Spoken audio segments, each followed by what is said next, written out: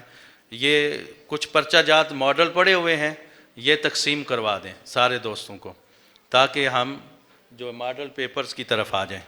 جی بیٹا آگے کر دیں اس کو۔ آپ سب تک جتنی دیر میں پیپر پہنچتے ہیں یہ سلائیڈز دیکھتے جائیں۔ اگلی سلائیڈ جو ہے اس میں مضامین کی تعداد، پیپر کی تعداد 8 ہے، آگے چلتے جائیں۔ جی یہ خاصہ کی بات تھی، خاصہ بھی اسی طرح ہے۔ عالیہ کی بات آگے عالیہ بھی دکھا دیں اور عالمیہ بھی ختم کر دیں۔ یہ پرچہ جات کی جو تفصیل ہے یہ آلریڈی آپ کو ملی ہوئی ہے اور اس میں کوئی تبدیلی نہیں ہے۔ اب ہم ماڈل پیپر کی طرف آ جاتے ہیں۔ پیپر آپ کو آ رہا ہے، چیک کر لیں۔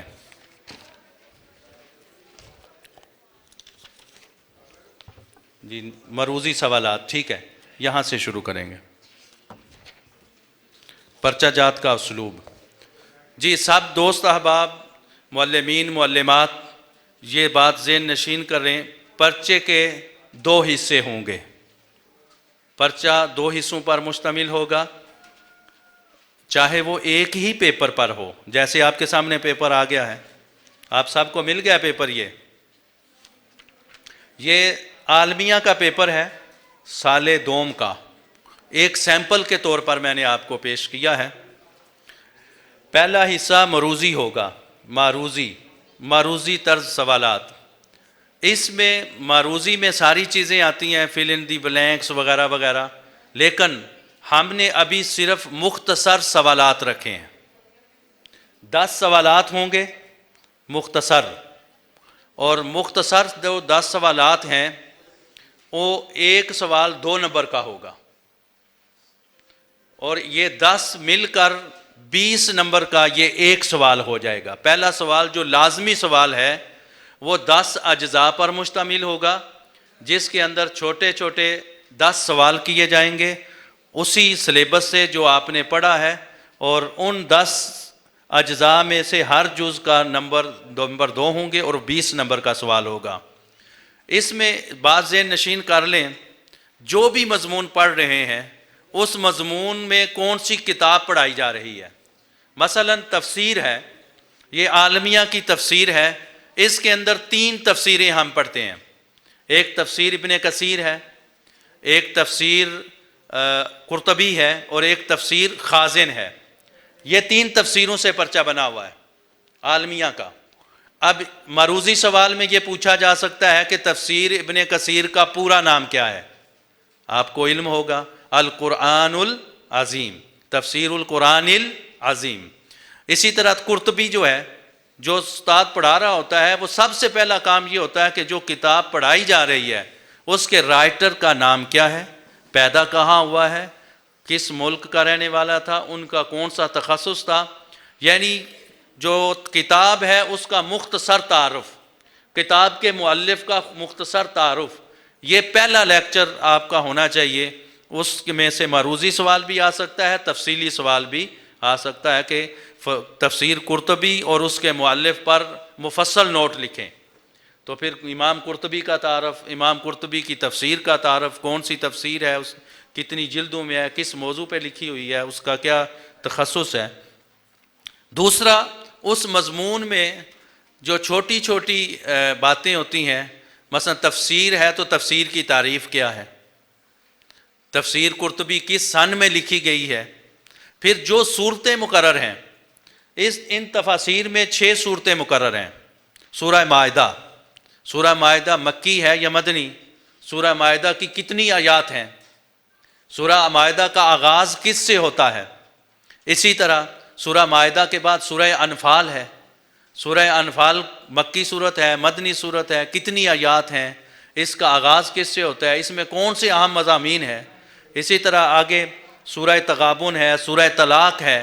تو ایک ذہن میں یہ رکھیں معروضی سوالات کی تیاری کرتے ہوئے کہ صورتیں کون سی ہیں، مکی ہیں یا مدنی ہیں، ان کی آیات کتنی ہیں اور ان کے اندر اہم موضوعات کیا ہیں. اب صورتوں کے نام کی وجہ تسمیہ کیا ہے کہ کس وجہ سے انفال کو انفال کہتے ہیں، مائدہ کو مائدہ کہتے ہیں. تو یہ جو مختصر سوالات ہیں ان کا جو دائرہ کار ہے یہ ہے. اسی طرح پھر سورہ مائدہ ہے، تو سورہ مائدہ میں سے کوئی ایک آیت لے لیں یا ایک لفظ لے لیں کہ اس کا کیا معنی ہے، پوچھا جا سکتا ہے مقررہ سلیبس میں سے. جیسے آپ دیکھیں یہاں پر جو ہے آیت کا پہلے نمبر پر آیت دی گئی ہے فاتقوا اللہ وَأَصْلِحُوا ذَاتَ بَيْنِكُمْ وَأَطِیعُوا اللَّهَ وَرَسُولَهُ إِن كُنتُم مُؤْمِنِین کا ترجمہ کریں. قرآن مجید کی آیت ہے اور اس کا ترجمہ 2 نمبر کا ہے. دوسرا سوال یہ تفسیر ابن کثیر سے ہے، حدثنا ابو معاویہ. یہ تفسیر ابن کثیر میں سے بالکل آغاز میں سے عبارت کا ایک حصہ لیا گیا ہے، ایک جملہ لے لیا اور کہا گیا کہ اس جملے کی نحوی ترکیب کریں. چونکہ تفسیر ابن کثیر تفسیر بالماسور ہے، تو تفسیر بالماسور کو پڑھنے کا فائدہ ہمیں یہ بھی ہونا چاہیے کہ جب ہم حدیث پڑھتے ہیں تو وہ ہمیں طریقہ پتہ ہونا چاہیے، چونکہ اس کے اندر احادیث آتی ہیں. آگے دیکھیں تفسیر ابن کثیر یا تفسیر قرطبی یا تفسیر خازن کا پورا نام لکھیں. یہ 3 نام دے دیے ہیں، کوئی کسی کا بھی نام پوچھا جا سکتا ہے. اور سورہ تغابن کی وجہ تسمیہ، انفال کا معنی، المائدہ کا لغوی معنی، سورہ نور مدنی صورت ہے یا مکی صورت ہے. تو کسی آیت کا ایک لفظ دے کے اس کا صیغہ پوچھا جا سکتا ہے کہ یہ فعل ہے یا اسم ہے، یہ کون سا اس کا صیغہ ہے. تو یہ معروضی سوالات کا پیٹرن ہوگا. یہاں تک اگر کسی کو کوئی بات سمجھ نہ آئی ہو تو میں دوبارہ دہرانے کے لیے تیار ہوں. سمجھ آ گیا سب کو؟ آواز تو نہیں آ رہی. اوکے ہو گیا؟ کلیئر؟ پہلا سوال کلیئر ہو گیا. ہر مضمون کا پیٹرن اسی طرح ہوگا.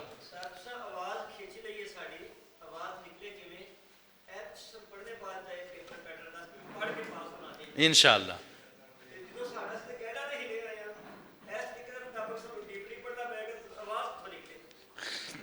دیکھیں جب تک آپ کچھ کریں گے نہیں تو کچھ ہوگا نہیں. تو کچھ نہ کچھ تو ہمیں کرنا پڑے گا.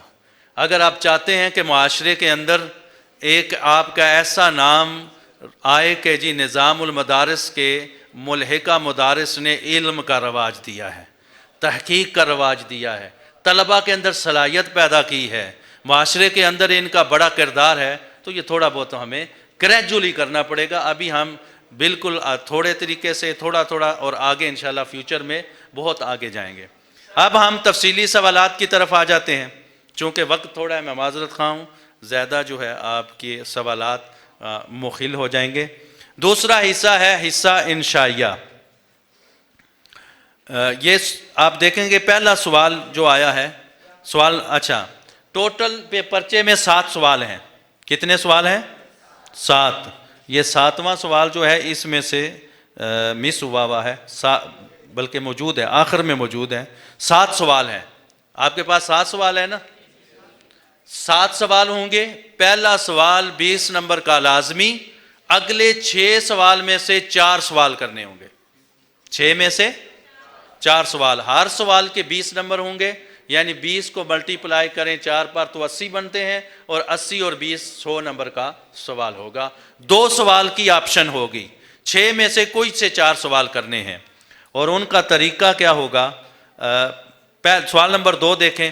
تفسیر القرآن العظیم کے مؤلف کا تعارف اور منہج و اسلوب تحریر کریں. یعنی تفسیر ابن کثیر جو ہے وہ کس نے لکھی ہے؟ ابن کثیر نے لکھی ہے. ابن کثیر کون تھے؟ کہاں پیدا ہوئے؟ ان کی اور کون سی کتابیں ہیں؟ کون سے فقہ سے ان کا تعلق ہے؟ یہ ان کی بیبلوگرافی، بایو ڈیٹا ہر اس طرح کا وہ سوال کا پہلا حصہ ہوگا، مین یہ 10 نمبر کا سوال ہے، اور دوسرا حصہ یہ ہے کہ ان کے منہج و اسلوب کو بیان کرے، تفسیر ابن کثیر کا منہج فقہی ہے یا کہ تفسیر اثری ہے۔ جو پڑھانے والا ہے اس کو پتہ ہے کہ یہ تفسیر بالماسور ہے، یہ مختصر ہے یا مفصل ہے، لغوی ہے یا نہیں ہے۔ یہ چند پوائنٹ جو ہوتے ہیں ٹیچر اپنے طلبہ کو ایک ہی نشست میں ان کے ذہن میں بٹھا دیتا ہے، اور بچے اپنی قلم سے خود لکھ لیتے ہیں کہ یہ تفسیر کا کیا منہج ہے۔ اسی طرح تفسیر قرطبی کا پوچھا جا سکتا ہے، تفسیر الخازن کا پوچھا جا سکتا ہے۔ تیسرا نمبر سوال ہے سورہ مائدہ میں سے آیت وضو ہے، اس آیت کا ترجمہ کرنا ہے، اور اس کی تفسیر آپ نے جو ہے وہ تفسیر ابن کثیر کی روشنی میں کرنی ہے، تفسیر ابن کثیر کی روشنی میں۔ جو وہاں سے پڑھیں گے سلیبس، جو اہم پوائنٹس ہوں گے وہ آپ لکھ لیں گے، بچوں کو لکھوا دیں گے، وہ اس تفسیر کی روشنی میں اس آیت کی تفسیر کریں گے۔ سوال نمبر 4 دیکھیں، درج ذیل مقام پر آنے والی آیات کی روشنی میں مال غنیمت کے احکام بیان کریں۔ سورہ انفال میں سے ہے، مال غنیمت کے بارے میں کیا حکم ہے؟ یسألونک عن الانفال، یعنی ایک کلو دیا کہ یہ آیت جو ہے مال غنیمت کے بارے میں ہے، پوچھتے ہیں اس کے کیا احکام ہیں۔ کچھ بچوں کے ذہن میں ہوں گے، کچھ آپ جو ہے پڑھائیں گے تو وہ آسانی سے کر لیں گے۔ اس میں پیٹرن میں ایک اور انداز کا سوال بھی ہو سکتا ہے، ترجمہ اور تفسیر تو آیات کی صورت میں ہوگی۔ آخری سوال کو اگر غور کریں، سورہ تغابن کے اہم موضوعات تحریر کریں۔ سورہ تغابن کے اہم موضوعات تحریر کریں۔ اوپر کریں گے ذرا سلائیڈ کو، سلائیڈ تھوڑا سا یہ جی۔ اب یہ پیٹرن میں کیا ہے، ایک صورت ہے، اس صورت میں 20 موضوعات ہیں، 40 موضوعات ہیں۔ اتنا آسان سوال ہے، اسٹوڈنٹ سے پوچھا جاتا ہے اس میں سے چند اہم موضوعات بیان کر دیں، تو وہ اس تفسیر اس صورت میں سے جو اس کو ازبر ہیں، جن موضوعات کی اس کو آیات آتی ہیں، آیت لکھے کہ یہ موضوع ہے اور اس کے مطابق 1-2 صفحہ لکھ دے، اگلا موضوع لکھ دے۔ تو یہ اس طرح جتنی صورتیں ہیں وہ بچے کلاس میں پڑھ رہے ہیں، ان کے اہم موضوعات اس کو ازبر ہونے چاہیے 5، اور یہ اس طرز کا بھی سوال اس میں آ سکتا ہے۔ میں انتہائی معذرت خواہ ہوں، آج وقت جو ہے کافی زیادہ ہو گیا ہے آپ کا، اور نماز عصر کی اذان بھی ہو چکی ہے۔ اللہ رب العزت سے دعا ہے کہ اللہ رب العزت ہمیں اس دین کی عظیم خدمت میں طاقت اور ہمت عطا فرمائے، اور آپ اور ہم کو جیسے اس نے دنیا میں جمع کیا ہے اسی طرح جب دنیا سے جائیں تو جنت میں بھی ہم سب کو اعلیٰ مقام پر جمع فرمائے۔ والسلام علیکم ورحمۃ اللہ وبرکاتہ۔